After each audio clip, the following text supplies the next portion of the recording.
Welcome to the Kickback with Nazo. This is episode 1, and I am honored to have my first guest, Ismail Hacking. Now, Ismail is the co-founder of REV Video Productions, one of the leading real estate media teams in Southern California. And in an industry where age is sought after, Ismail and his team are using their youth to their advantage in creating high-quality videos that basically does the realtor's job for them by showcasing the product in the best way possible. And this episode is going to be a fun one because we have a lot of insight into running a business at a young age, managing partnerships effectively, building a good life in a business that supports that rather than takes away. So with that being said, let's get into the show. Welcome, Ismail. How are you doing? Thanks, man. Well, I know this is our first time formally meeting each other, and we've been connected on Instagram for I don't know, a few months now. Feeling good. I appreciate you taking the time to do this. Looks like you got a cool little backdrop going on. I like the bookshelf and the Porsche on the wall. Yeah, dude, feeling good. Honestly been a good week. Can't complain. Thanks for having me. Yeah, of course. How about you? Of course. Amazing, man. I'm blessed to be doing this. I'm grateful. I'm excited, man. Words can't describe how I'm feeling right now. Like we said, this is our first time actually meeting formally on Zoom. Yeah. I think one of the ways I met you through David Hussein, on his cold plunge, something like that. And I started seeing your content, and I was like, this dude is a business owner, but he's also super chill, cold plunges, surf, all these different things. I fuck with that too. Let me give him a follow, show some love. And so I noticed that health and fitness is a huge part of your routine. Where does that come from? And then how does that mentality play into your business? And then on top of that, how do you mix play and work within your business? How do they coincide with each other to where you have a business that adds to your life and you have a life that adds to your business? Dude, there's a lot to unpack there. First of all, thank you for, noticing that. Just to give you the short rundown, health and fitness for me has been more recent. It was never, I was never that athletic as a kid. I always like to be around sports more than I was good at them, if that makes sense. I played baseball growing up too, was never a star player. I was never a varsity kind of caliber guy, but I would consider this the moment that actually changed my life. I begged my parents to let me play football for literally years. I was like, I want to play football, My parents were like, no, you shouldn't play football. And then they made me a deal. They're like, if you eat eggs every day for 2 weeks, we'll let you sign up. And so I didn't like eggs. To this day, the texture of eggs is still a little weird to me. I'll eat them now. Did that, and they let me play football. I was on the team for 3 days, and I broke my femur. One of the biggest kids. I still remember it. I still remember his name. His name was Max. One of the biggest kids on the football team. Full day, first full tackle day, just tackles me and my leg snaps. It was super painful. To be honest, was the most pain I've ever been in. So imagine this is my leg. My leg, kind of the upper part, this is my hip is. It kind of went like that. And then I could move it. So I could feel it brushing up against the bottom part, but it felt like everything was floating in space. It was totally weird. So that happened my 8th grade year. So I missed out socially on all the shit in 8th grade. I was in a wheelchair. I was on crutches. I gained 60, 70 pounds. I went from 115. I was 200, 205 at my kind of peak weight. And that sucked. I hated my life. I literally, socially, I was pretty isolated. I didn't really have many friends. I didn't like who I was as a person. And it's 8th grade, right? It's kind of when things are starting to kind of open up in the world for you. And then I had 3 surgeries. So it didn't just impact my 8th grade. It was 8th grade and freshman year. I basically was on wheelchair crutches, and it was learning how to walk again. There was some complication that happened and had to go back in and redo it. And just putting myself back in that position, I really just wasn't happy.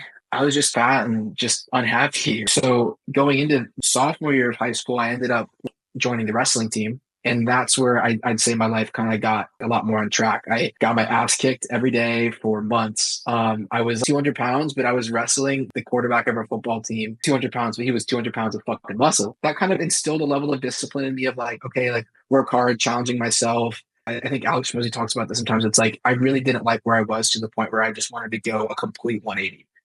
And in that process, I was able to build the discipline, not just in fitness, to be able to lose all the weight. I ended up wrestling at 135 or 145.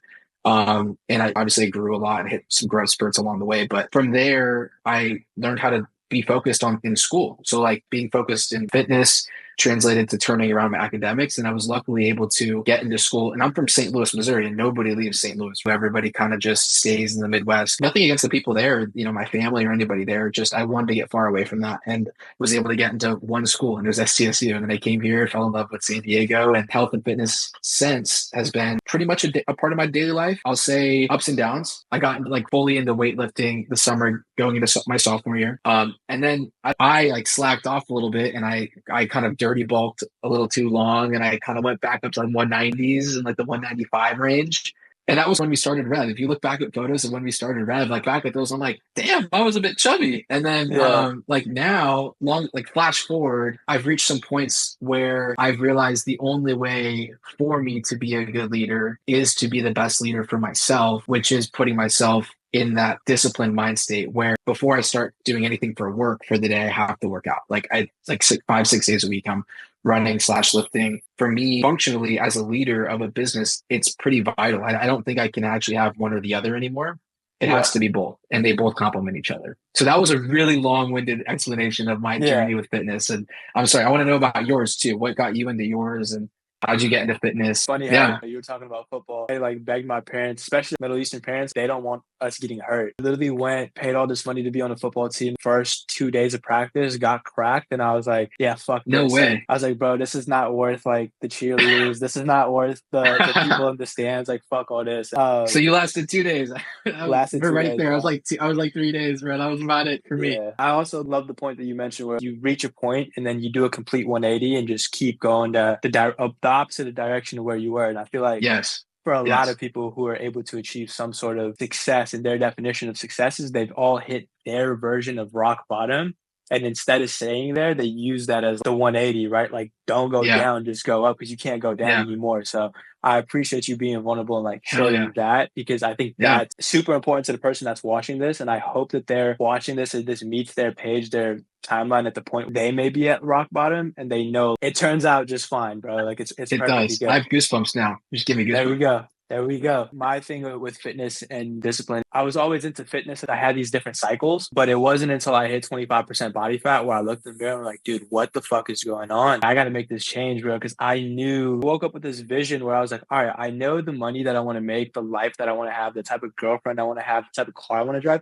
If I already know all that is mine, would I be living that, being fat and unhealthy and hating myself? Or would I just be the best version of myself and embrace those trips, embrace the adventures, embrace the friendships and opportunities? I'd rather just have abs. Like, it's a choice at this point. I'd rather just have abs. And so I just made that decision within like 3 months. The change happened and I realized a lot with it, and it taught me a lot. So it went from superficial to more so just becoming the best version of myself and aligning with being healthy, mastering the craft of working out, and the results come naturally. And I feel like for me, that's played into business, that's played into anything, even relationships. When you focus on mastering and just chopping the wood and carrying the water, everything just kind of comes naturally. And I'd rather focus on the process than focus on the outcome. So that's why I love fitness and I love health, because it's always forcing me to do that. Because once you get the abs, there's no motivation to be in the gym because you already got what you want. So now you have to choose who you want to be. And it's the same thing with business. Like, once you sign the client, are you going to stay there? Are you going to get to like provide the best service? Are you going to master your craft? Like we said about how it started out superficial, I think everybody, it's like totally natural. It's like you see like the abs, the chest, the shoulders you want. And then I think for me, it's more the feeling. It's more like the feeling I have when I walk out of the gym and I'm like, yeah, I left it all out there. I think for me too, a big moment was when I realized that it's good. Like, I'm going to be working out when I'm 80, hopefully, if I'm not injured, right? Like, so it's like, there's never really an end to it. So that is kind of freeing when you stop thinking of, like you said, like stop thinking of the results, thinking more of the process. Right. Because I think that helps you not get so bogged down on like the day to day or just like the, the kind of small progress that you're seeing. And I like that point that you made, like right after the gym, how you feel after is really, really important. So if you're young, you're watching this, when you're young, you have a lot of bad habits, right? The bad habits feel good, but then they leave you feeling like shit after. Whereas the good ones feel tough while you're going through it, but they make you feel so fucking good after. Absolutely. So notice that if something gives you energy after you did it, then that's meant for you. So that's what I want to ask next and transition into is with your work, right? With media and also running business. I noticed we kind of connected on this idea of create businesses like an artist and create artists like a business. Yeah. Just talk to me a little bit about that. Like, give me insight to how that works for you and how that gives you energy after. Because business can be draining, but it looks like it gives you energy. And I want to know why. So I think to start unpacking that, I heard something about how when you follow your passion, you end up creating, like in business, you end up creating a business that's supportive of the lifestyle that you want to live. And for me, one of the biggest things that, my mom taught me growing up was about balance. And she was like, everything in moderation. I think it's a big, and I'm not super religious, but it's a big thing in Islam too. It's just like balance and what I would consider moderation in all aspects, right? Not being too to the extreme on each spectrum. And so for me, in my business partner relationship with my business partner, Jonah, I would consider myself more the operations, more of the behind the scenes kind of figure. So that was challenging for me at first. I would consider myself somebody who's very creative. It's hard to force yourself to think analytically and more in processes and less in the abstract creative mindset. I have really found a passion for the structure of building a business. And again, one of the things that I really liked about what you just said about the creating businesses like an artist, I also think of creating a business as almost like creating like the perfect body through working out. And this is something I shared in our team meeting the other day because this has been a concept I've been playing around in my head. Throughout my life, the things I'm most proud of and the strengths that I'm most proud of have been my biggest weaknesses at a certain point. Okay. And my approach to business, I can distill it down into one thing is if you assess your business or for me with working out too, if I wake up and I don't know what I'm going to hit at the gym because it's like a free day or it's like I already hit all my main kind of workouts of the week, I'm like, which area do I feel the weakest in? I'm going to go super hard on that. And that's Okay. the same way with business. So in our business, there's kind of a few main functions. There's fulfillment. So it's all it's the shooting, it's the editing, it's the operations and quality control. And then there's sales and marketing and there's like finance and stuff, but that's less important. It's mostly these two things. And so when I'm looking at the business, I'm kind of looking at it as like, okay, where's the area that's the bottleneck, that's the weakest link right now? What I'm going to do is I'm going to focus intensely on that until it becomes the biggest strength. And then from Gotcha. there, you'll have another thing that kind of shows up as a big weakness. So case in point, I identified going into the new year that our biggest weakness was I have an assistant. And that's a hack. Anybody listening, having an assistant as a business owner, game changing. But it's not game changing unless you have SOPs and processes in place. Because I hired an assistant and for 6 months, it felt like I was her assistant because I was assigning her projects and assigning her tasks. And yet there was no system of accountability for Mhm. her to either report on them or at least for me to kind of know when things were getting done. And so I was like, this is our biggest weakness. We have a huge asset. We're paying her. She's on the books. She's an employee. And yet we're not getting the results, from her side of the business that I need. So I sat down and I wrote out 60 pages of SOPs, and now she's a big asset and she's a huge strength to the team. Same thing with video editing right now. Video editing has been our biggest bottleneck for God knows how long. It's been really hard to kind of nail it down. And I'm committed to making that our biggest strength. And so I'm sharing that because it's the same with fitness. It's the same with it all kind of connects. It's like if you're able to identify and be real with yourself, you have to be real with yourself because a lot of people delude themselves. I try to be pretty real with myself. There's some things I lie to myself about. We all lie to ourselves about certain things, but like with fitness, like I'll just be pretty brutally honest. Like, oh, your chest looks flat today. I'll go hit chest. Or like, oh, like I don't know how my quads are looking. I'm gonna go like a crazy squat workout. Like it's the same thing with business. If you look at the areas that are, that are obviously the weakest and you're real with yourself about them, removing distractions and saying, hey, this is what I'm going to focus on and just going 100% on that. That's worked for me. That's been my approach to kind of building a business. But that was kind of a long, all my answers are going to be long. No, yeah. Those are amazing. Two of the things that I really want to point out here for people that are watching is notice how your partnership, I think where a lot of young people, when they want to build businesses with their homies, like, dude, we should do this, we should do this, we should do this. And it's like, you guys are either both good at creating art or you guys are both good at business. And there is no like, hey, I'll run this and I'll focus on this aspect of it specifically and you focus on this specifically so that we can both grow, right? And I feel like that's something I've noticed that you guys have and do really, really well is like, I'm going to handle this thing, you handle this thing, and we're going to trade off.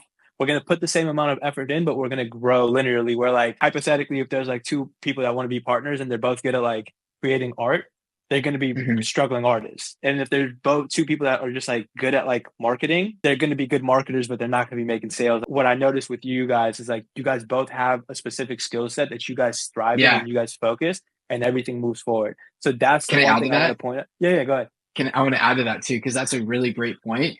I'll say, I'll just be honest. Like, I feel like I lucked out with our partnership.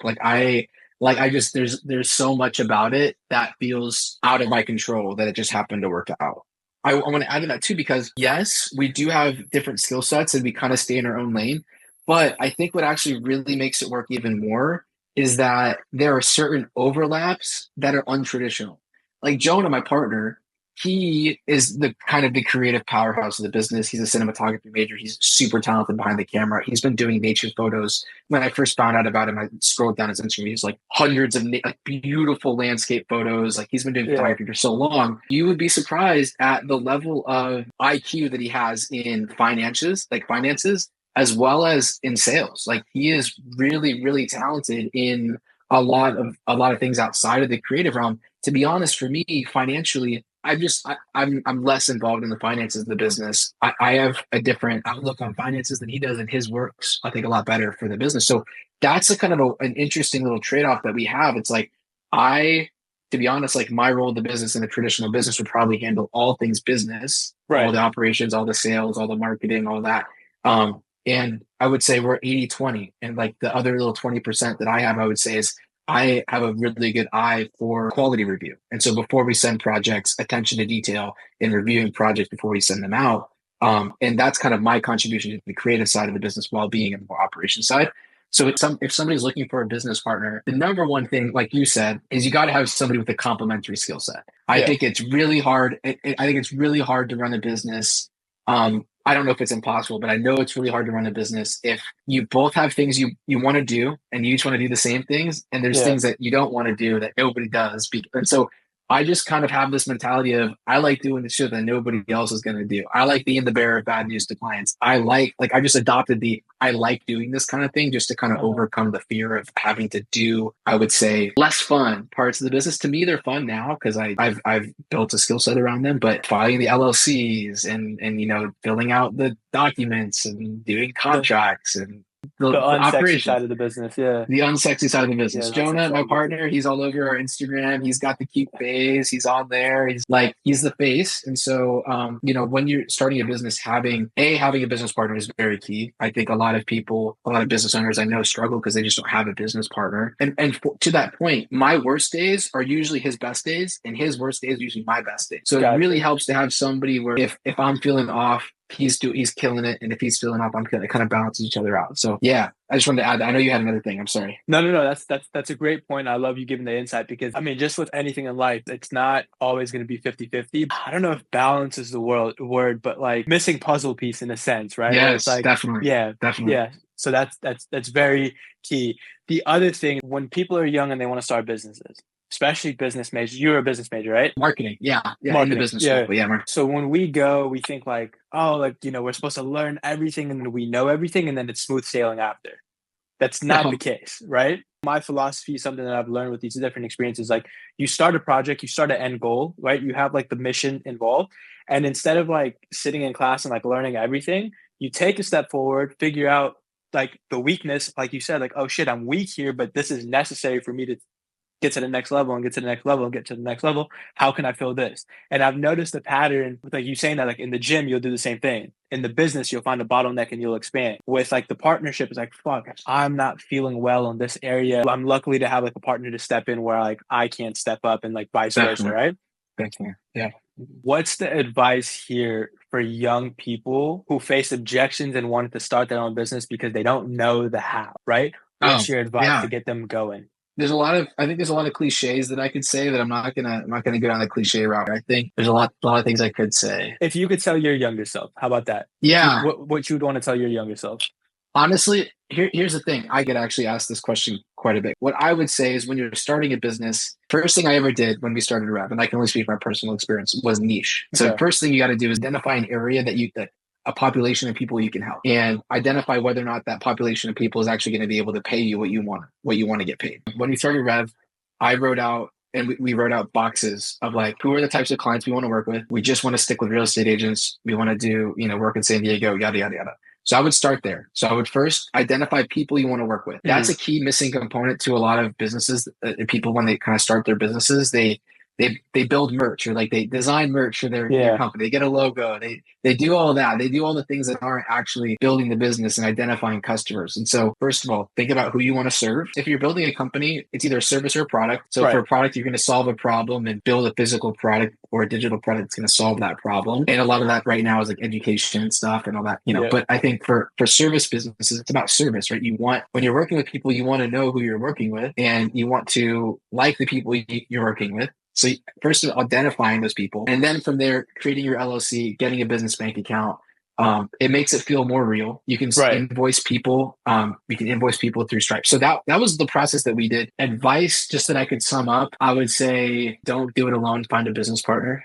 Yeah. Like find somebody that can complement your skill sets. Don't make sure that business partner is not the exact same as you. Yeah. Like we kind of talked about. Do you work for free? I literally, we just did a free project yesterday. And we've been in business for 2 years. I have no problem doing work for free. I think that's something that that gets in a lot of people's way. Don't have an ego about it. Utilize relationships and networking and referrals. I didn't mean to cut you off, but with No, one thing you're here that I think is important that I want to ask you, when it comes to working for free, right? You work for free to get in the door, but like make sure if it's not a monetary exchange, there has to be some form of value. Definitely. There. Can you expand on that a little bit? Oftentimes, to be honest, it depends on the opportunity. Yeah. So, for example, yesterday we did a free project for the number one agent in San Diego. He's the top agent in San Diego. We've worked with them in the past and we didn't do a great job. So I basically was like, okay, in the spirit of wanting to get your business and earn your trust back, I offered to do it for free. For people that are not in that boat, not that specific situation, what I would say is, do you work for free in exchange for referrals? This is a hack. Say, hey, I'll do your project for free, but if you like what we do, I would like it or I'd appreciate it if you sent me 3 referrals that I can reach out to. And then from there, we'll go get paid. But if you're starting out, I mean, we did 2 projects for free and then we signed an $800 a month retainer and that paid all of our bills. And that was just kind of the catalyst. We self-funded. I put, money I had from, just saved up. And, we kind of took the loss in the first 2 months, hired a VA. Oh, that's another thing. Tip for anybody or advice for starting a business: give up control early with small menial tasks. So like VAs, find a VA, pay somebody $5 an hour to send 100 DMs a day. Yeah. You're going to get a lot of business. That's what we did. Like VAs are hacks. We talked a lot about me. I want to hear about you. We haven't really had like a real conversation before. Tell me about your business, your background. I know you're Middle Eastern too, right? Where's your family from? We're from Afghanistan, bro. So it's kind of funny how that also is my origin with business, because it was like COVID. I was like, I don't know what I want to do, but I always knew I wanted to make content. So I literally just pulled out TikTok and just started testing different things out. And then one day I said, if it ain't Afghan, it's in the trash can. Like I was just hanging out with my boys. Let's go. I love it, bro. And then that shit blew up. There's these people like who are like commenting and they're like building a community. I'm like, oh wow, like I'm making these people feel heard. I'm representing in a sense, and like people feel that. My 3 pillars of my niche was like comedy, creative, and then culture. And I noticed I was building a space online for people who are interested in this. And I had built merchandise before, and I was like, I can do this again. Let me do this like in a better way than I did last time. And I just noticed that gives me the lifestyle that I like. Obviously, I didn't really like doing merch and stuff as much, but that was like the start. And then from then till now, just a series of trying different things to become the best version of myself. Did real estate, worked in tech.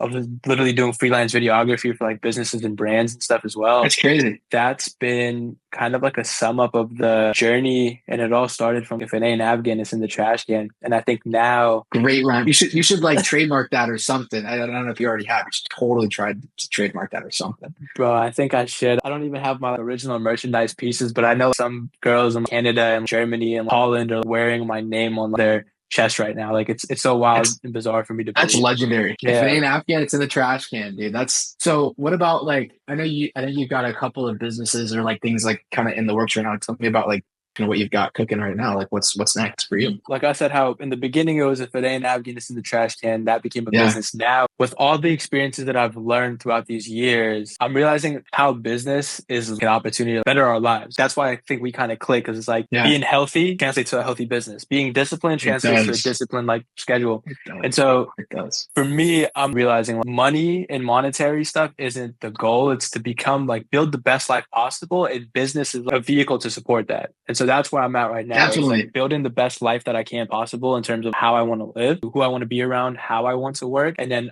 just having a business there to like support that. That's why I asked you the question about work and play. right? Because I feel like a majority of people that like 9 to 5ers, they go to work and then they go to play to like distract themselves from work. And then they go to work to like distract Yeah. themselves from play. But I say Yeah. they should be interconnected, right? Like, what are your thoughts on that? Yeah, so that's a great question. I might go a little non-traditional here because I am constantly feeling like I'm not doing enough work. I have a problem with relaxing. Recently I've been struggling with like I get really bad facial jaw tension. Like I carry a lot of my stress in my jaw. Just from Mm, overthinking, from anxiety. And that's the thing. I want to kind of touch on a couple of things. So the work and play thing. When you own your own business, it's challenging to balance the both because when I am having fun or when I'm doing something that's not work, I'll usually be able to be present. It's tough for me to fully be present sometimes, but with the assistant, with kind of some things that I've been doing, with removing myself from the day to day, out of more respect to myself and having boundaries of like how much the business can impact my personal life. I'm trying to work on being more present, but the tricky part is and it's sometimes uncontrollable. I'll get like a trigger of like a memory or something something will trigger in my brain about, oh shit, I forgot to do that. Or, oh shit, I got to follow up with this client. Or, oh shit, like I'm excited for this. It's not always negative. It's sometimes positive too. So that's tricky. I will say though, I try to strike a balance. Basically, the last hour and a half to 2 hours of my day, I try to do no work. For the most part, I'm getting up before 7. Anytime between like 5:30 to like 7 is kind of when I usually wake up. Sometimes it's 8. This is something I actually want to talk about too. I heard this on the Modern Wisdom podcast. There's like a lot of like hustle culture porn is what you could say. And I think it's because we have so much access to the inspirational quotes, the social media kind of romanticizing the grind to the point where it almost sets us up for failure, where we measure ourselves up against everybody who's getting up at 5 in the morning, but you're getting up at 7. For me, again, it all kind of comes back to balance and energy. And so I know my limits. I also know the law of diminishing returns for myself is like, if I'm sacrificing sleep or if I'm sacrificing fun time at the end of my day, I'm not going to be as productive. So I kind of go contrary to some of the wake up at 5, like go all day, like the Hormozy, like you got to work 17 hours a day. Like, yes, that's what it takes to get to a point. But I think there's also something to be said about working smarter, not harder. And when you're able to work to a point where you have like money, like in the business to leverage your time, I think that's for me has been a pretty big shift because for the first year and a half, the startup phase for me was very much anything and everything that could be sacrificed to make sure this thing was still alive, like the business was still alive, would get sacrificed.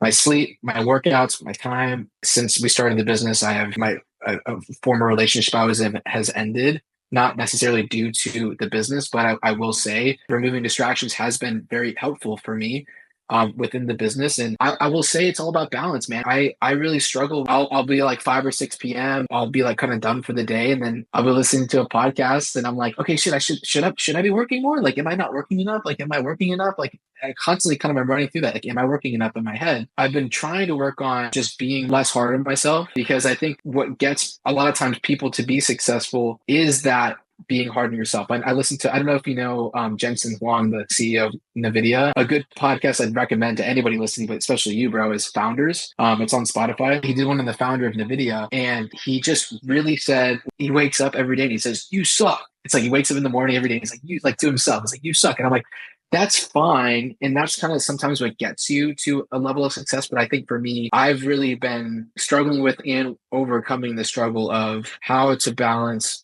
my energy and how to balance my happiness in it because it's like it does take a lot of sacrifice. For me, play is now mostly like I'll watch an episode or two of TV. If my mom's listening to this, close your ears, mom, but I'll smoke a little weed and I'll just, kind of hang out with my roommate. I've been playing Fortnite with my siblings sometimes just to kind of stay connected with them. And so I think there's a balance, right? Like you can't just be all work because you're going to burn yourself out. And I've burnt myself out a few times with the business. And the biggest thing I think is prioritizing fitness. Because if you get that fitness, if you get the workout done in the first part of the day, it resets my energy. I'm able to stay focused throughout the day. A lot of my energy is kind of around the sun. So it's like kind of as the sun's rising, I'm kind of getting up, and when the sun sets, my energy starts to dip, and I kind of recognize it's more personal time. That's because we're kind of my approach, bro. We are, dude. I think we're attuned to the solar calendar.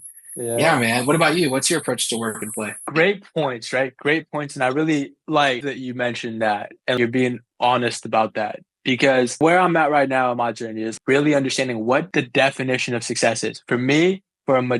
majority of my life, bro, I struggled with like self-love and self-esteem. So when I was Me too. working, even though like I go into business to like build the best life for myself, be free, all this stuff, I noticed it quickly went from expressing myself to needing to prove myself. And that's Mm, when it went outcome focused versus mission focused, right? That's why I'm doing what I do now. And like I'm sharing everything I'm doing now. Because for people who are ambitious, I want to help wow. them build the best path possible.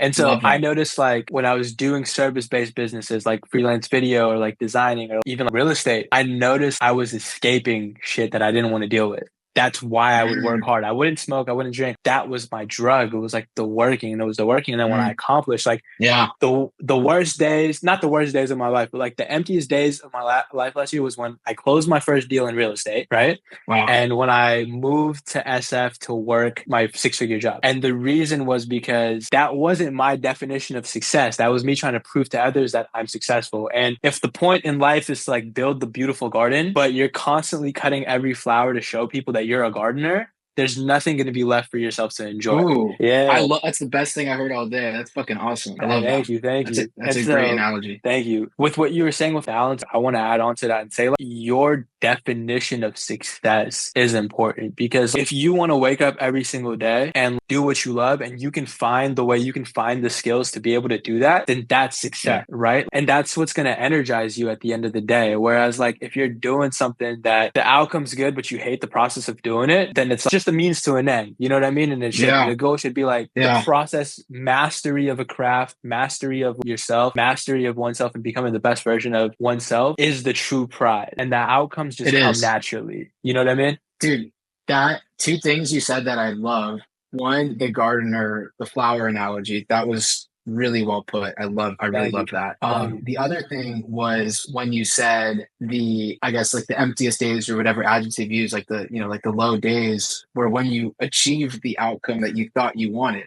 Yeah. That is so relatable to me. And I think a lot of people that have successful, careers or just are successful. I don't know if you know Rick Rubin at all. I freaking Yeah. love Yeah. Rick Rubin. I Yeah. love him. He has kind of something about this too, but like in my own words, I think every time I have basically put this target on something or put this something on a pedestal of like, I want to achieve this. Same thing. I get it. And it's like, it's not what I thought I wanted, or I'm just thinking about the next thing. For me, a big shift that I've made, I'd say in the last year, has been shifting my focus less on the outcomes because I was very, very outcomes oriented Yeah. to the process. And I think it helps me lead a happier life. And I think we should talk about this. Like my definition of success, I think really I've worked on clarifying is just to be doing something that makes me happy. For me, happiness comes from forward progress or just progress in general. For me, if I go a day without feeling progress or feeling like I tried to progress, that's not a happy day. But no matter what area it is, as long as I'm working at improving something, that's the definition of success for me. So it's like the definition of Gotcha. success comes from the definition of happiness, and then the definition of happiness to me means forward progress. What about you?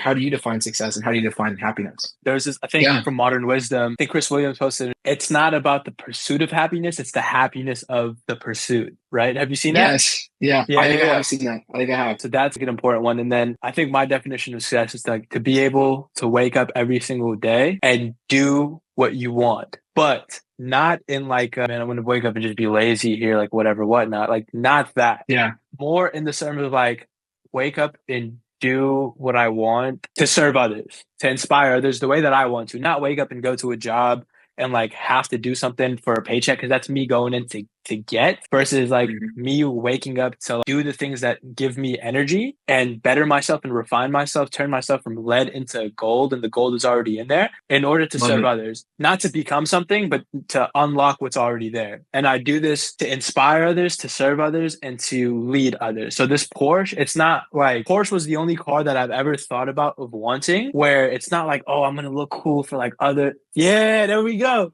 There we My go. business partner got us this to motivate us. It's in the That's office. so fire. That's so fire. But like I was saying, like the intention behind this car and then the Forerunner that I have on my desk here is because these are the only two cars that I've thought about where I genuinely wanted them. And I wanted them because those were the cars I was inspired by when I was younger. Not Mhm. because like, I want the validation, like the fucking Tesla that I bought was because at the time Teslas were like trending with like David Dobrik and all this stuff. It's like, oh, if I get this, it'll look cool. I fucking drive like my dad's minivan now because I don't want to drive the Tesla, like charging it and everything Wow. like that.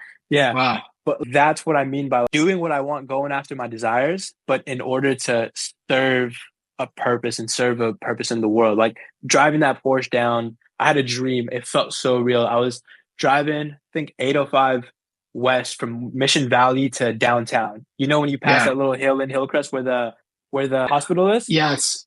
Yeah. I was I right know there. exactly. Yep. Yeah, Wow. I felt like the Porsche and everything that I was driving. And I was like, okay, like Yeah. then I know that's real. I know it exists as a version of me. Why do I like it so much? And that's like a long-winded answer of what success means to me. It's understanding my desires, waking up and being able to do everything I want to do in order to serve others and serve the world the way that God intended me to do. Love it, man. What other Yeah. book recommendations do you have? Because I'm telling you, the stack of books that I have to read, I've got a lot. I have like Yeah. six. I think I have 7 or 8 books on my nightstand right now. I read like 3 pages a night. Like I read so freaking slow. But I Yeah. would love to get some book recommendations from you. Yeah, I mean, I could recommend a bunch. What I want to ask you is what Yeah. wisdom are you seeking in a sense? Like what's that puzzle piece that would fit in? So I can recommend one that fits your time. Well, one I've really been liking that I actually got recommended by my therapist. It's been really good called The Four Agreements. I don't know if have you heard of that one. Do you have it? Yeah, I have it. He's got it. It's somewhere here. Yeah, Yeah, that one's been really good. So anything kind of similar to that in terms of like just breaking old habits. I think for me, the biggest thing that I want to work on now is just leadership and leading with empathy. Anything like Simon Sinek or anything like kind of just leadership. gotcha. Dealer's choice. With breaking old habits and stuff, one of the ones that I've read when it comes to like self-sabotage cycles, because I've always been good with the business side of shit, the grind, everything on the outside. Like, Yeah, don't matter. I'll be up at 3 a.m. Fuck it. I don't care. yeah, But when it comes to the internal work that stops me, that sabotages me, I read The yeah. Mountain is You. That's a really Mountain good View. fucking book. Yeah, The Mountain is You. I like that. And it translates into leadership. And I'll let you read it so that you can like see Okay. how. The Alchemist is a really good one. It's kind of like not the fuck is going on. Why are there balloons? It's a party in here now, apparently. It's a party in here now, man. But I would say The Alchemist, The Mountain is You. One that really got me some recently, I literally took the entire day off from work just to read the entire book, was Chop Wood, Carry Water. And it's about falling in love with the process. Learning to fall in love with the process, and the process is the prize. Leadership, yeah. 7 Habits of Highly Effective People. That one you'd like. Oh, yeah, that's on and there. then Yeah. that's on there. There we go. But I yeah, got that on my list already. Yeah. those are my big recs, man. What about you? Dude, honestly, like I would say biggest book recommendations. I like biographies a lot. Like I love the Steve Jobs biography.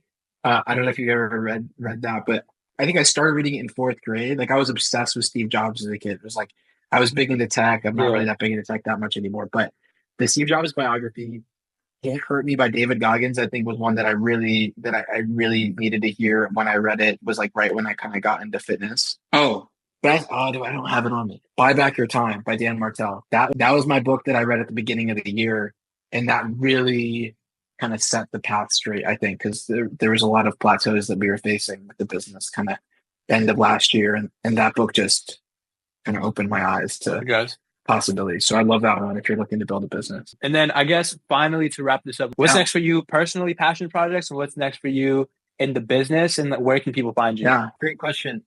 What's next for me personally? I've got a couple things. My biggest thing right now is my short film / TV show. I don't know. We didn't even talk about this. My biggest kind of like overarching biggest project I've been working on my whole life is a TV show that is going to be a Middle Eastern like crime drama, Sopranos kind of style, like Egyptian set in San Diego. I did like a teaser for it last month. I've been a bit stuck on part 2 of the teaser, so I don't know where exactly that's going to go, but that's kind of on like the creative front, some more personal stuff, like just maybe run a marathon this year. Yeah. I'm not really motivated by like extrinsic things that much. So like the marathon, and for me, I know a lot of people will run a marathon and like take a month off of running. For me, running is more of just like cardio just to stay lean. So may or may not do that. Definitely travel. Want to hit the Philippines this year. We've got some video editors over in the Philippines and just want to go visit them and take a trip over to Asia. I've never been to Asia. And then for the business, I mean, we want to hit 84K a month this year. We're on a pretty good path this year. Nice. We have a board over there. It's got all of our stats on it. But this month, already like double last month, and the month's not over. And come April, May, June, hot season for real estate, I think we'll probably hit that. Getting there is tough operationally, like just balancing the number of video editors we have and just resources we have. It's tricky. But yeah, I built out a good system for myself. That's the kind of next steps. Want to just continue to get better every day and looking forward for the summer. Yeah. What about you? What about what's going on for you? And you mentioned summer. I know you're in San Diego, but I felt like the San Diego sun just touched my skin for a second just thinking about it. I'm pretty open with my goals right here. I have them all right here.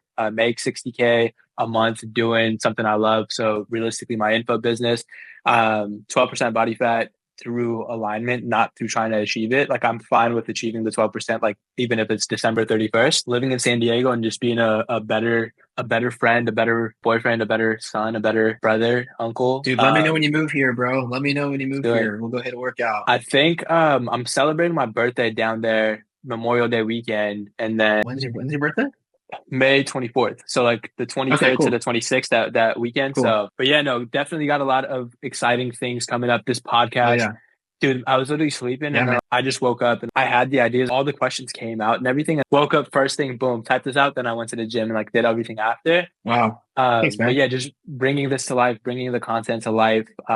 The mission is to honestly help this year 100 people build the best life possible for themselves, and then a business that supports that rather than takes away, and just spreading the wisdom in the game that I wish I had when I was younger and I'm blessed to have now through the experience. Yeah.